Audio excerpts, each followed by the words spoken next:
Hay mga kamanok, ngayong gabi nga ay nakalibre na naman ako ng dinner. Ito nga't kumukuha ako ng lemongrass or tanglad kung tawagin sa amin at luluto daw si Senpai ng tinola.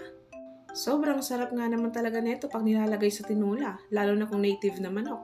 At sinama ko na nga yung pagkuha ko ng dahon ng sili, abay, ang mini garden ni Senpai, mauubos ko to. Charis. Nung isang araw nga ay kumuha rin ako dyan ng bungang sili. Ito nga't may bell pepper pa. Ngayon kasing araw ay birthday daw ni mama niya. Happy birthday po. And syempre, aba, lumalove life ang senpai.